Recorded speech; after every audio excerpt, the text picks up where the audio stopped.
Kanalımdan ve mutfağımdan herkese merhabalar. Bugün sizlere hiç fırın kullanmadan tavada süt burger lezzetinde muhteşem tarifler vermek istiyorum. Tarifimize hiç bekletmeden direkt başlayalım. 3 adet yumurtanın üzerine 1 su bardağı toz şeker ilavesi yapalım. 1 su bardağı sıvı yağ, 1 su bardağı süt,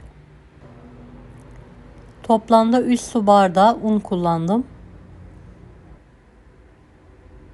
1 paket vanilya, 1 paket de kabartma tozu ekleyelim. Mikser yardımıyla karıştıralım.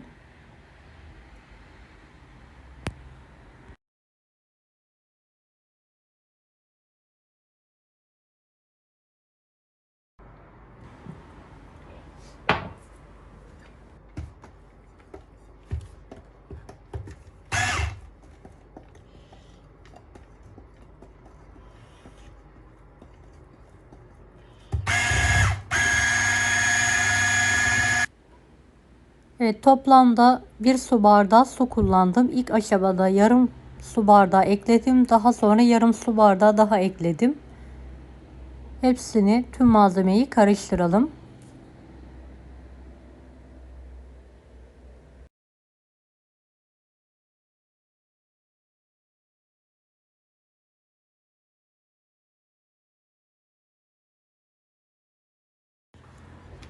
Evet, kıvamı bu şekilde olmalı. Kek kıvamında.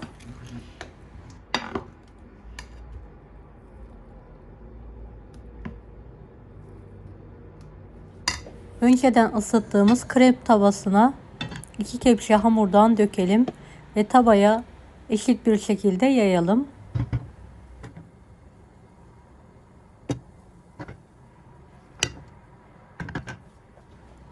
Kapağı kapalı bir şekilde orta ateşte pişirmeyi bırakalım. Evet, göz göz olduktan sonra kontrol edelim. Diğer tarafının da piştiğinden emin olduktan sonra üzerine fırın kağıdı yardımıyla ters çevirelim ve diğer tarafını da kapağı kapalı bir şekilde pişirmeyi bırakalım. Evet, pişen hamurumuzu servis tabağına alalım ve soğutmaya bırakalım. Kalan hamuru aynı yöntemle dökerek pişirmeye devam edelim.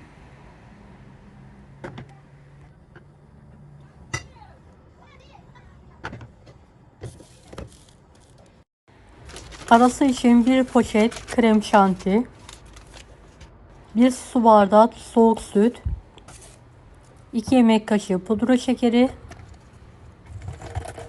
ekleyerek koyu kıvam alana kadar karıştıralım. Evet, koyu kıvam aldıktan sonra üzerine küçük bir paket Hindistan cevizi ekleyelim ve tekrardan karıştıralım. Hindistan cevizinin miktarını dilediğiniz şekilde ayarlayabilirsiniz.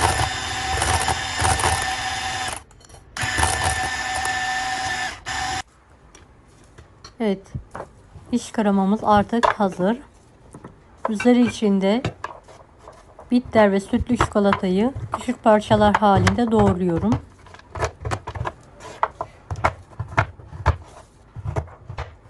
Videomu bu kısma kadar izlediyseniz yorum kısmına herhangi bir emoji bırakırsanız bana destek olmak için sevinirim.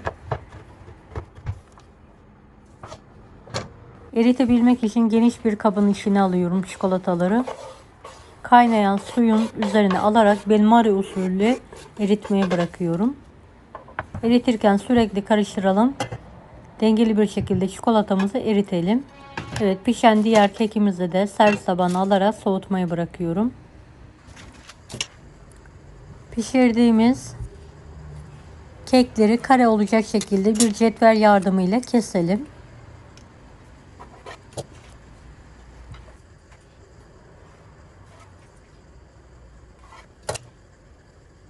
Kare tavanız varsa kare tavada da pişirebilirsiniz keki. Diğerlerini de aynı ölçüde kesiyorum.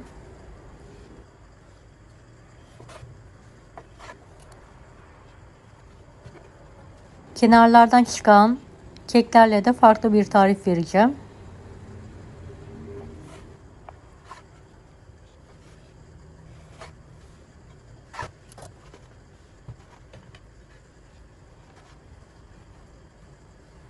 Evet, hepsini kare bir şekilde kestim.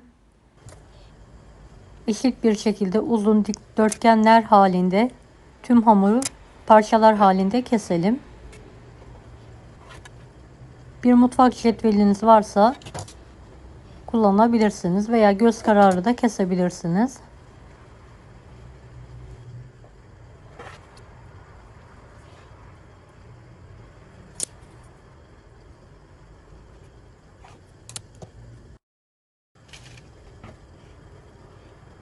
Evet, uzun dikdörtgenleri ortadan tekrardan kesiyorum. Bu boyutlar yeterli olacaktır.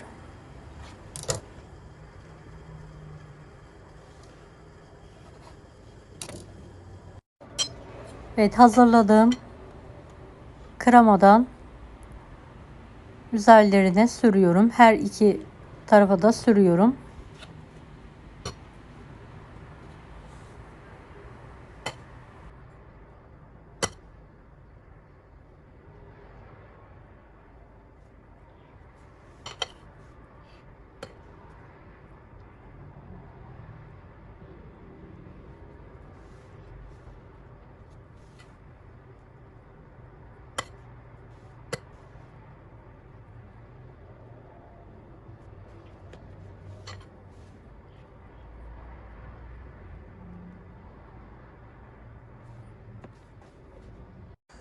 Evet, kek dilimlerini üst üste alarak yerleştiriyorum.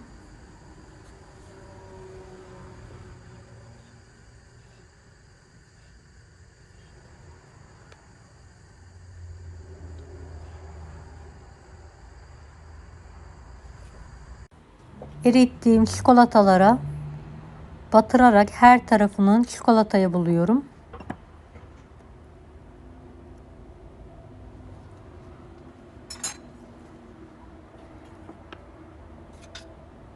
Evet, fazla çikolatasını mutlaka süzelim. Fırın kağıdının üzerine alalım aralıklı bir şekilde.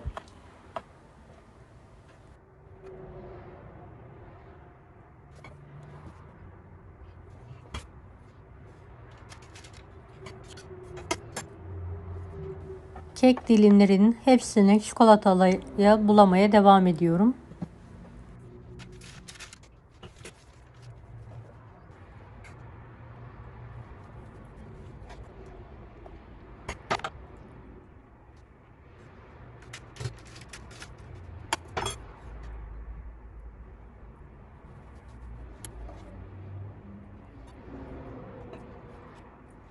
Çikolatası donana kadar buzdolabında soğutmaya bırakıyorum.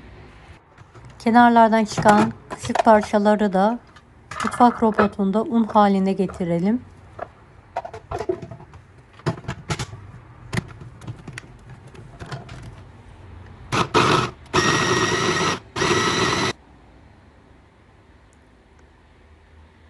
Evet, gördüğünüz gibi un haline geldi. Servis tabağına alıyorum.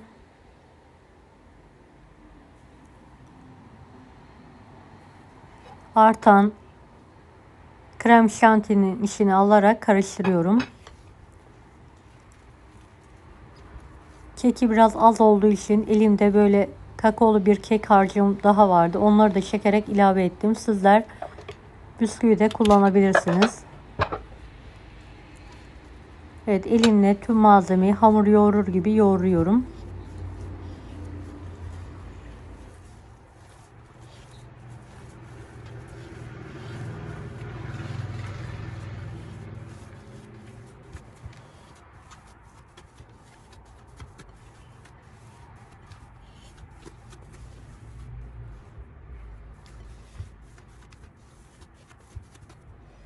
Evet, toparlandıktan sonra parçalar kopartarak elimle silindir şekli veriyorum. Dilediğiniz şekilde verebilirsiniz. Yuvarlak da yapabilirsiniz veya kare de yapabilirsiniz.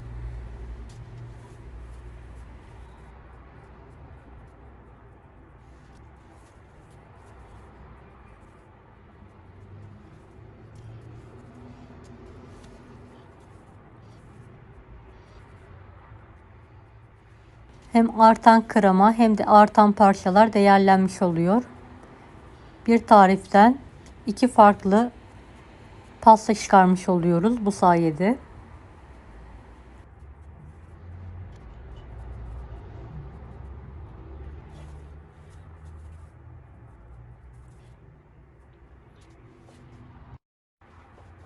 Evet, kalan çikolataları her tarafını gelecek şekilde buluyorum ve fırın kağıdını aralıklı bir şekilde diziyorum.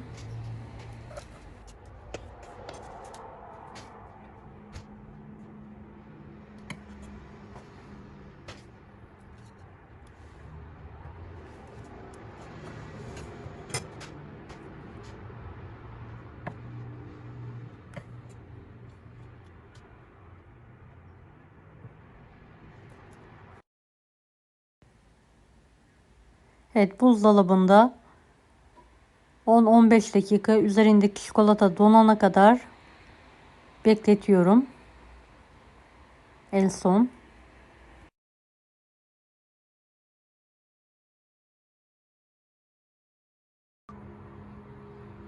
Üzerlerine kalan çikolatayı bir poşete alarak şerit halinde sıkıyorum.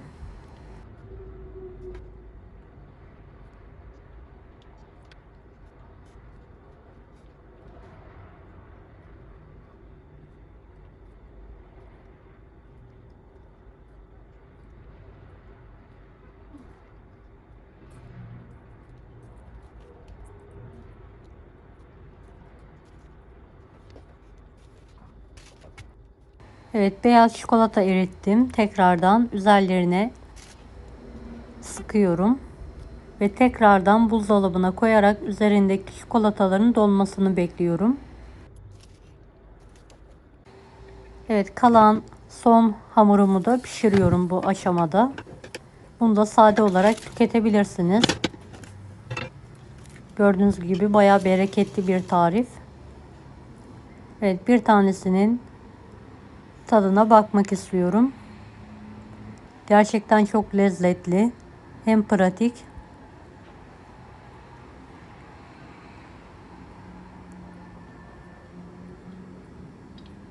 Evet, çayın kahvenin yanında atıştırmalık olarak ikram edebilirsiniz.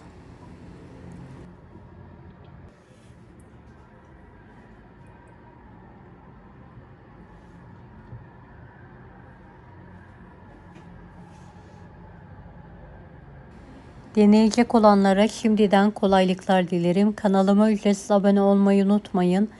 Bir dahaki videolarda görüşmek üzere. Allah'a emanet olun. Hoşça kalın.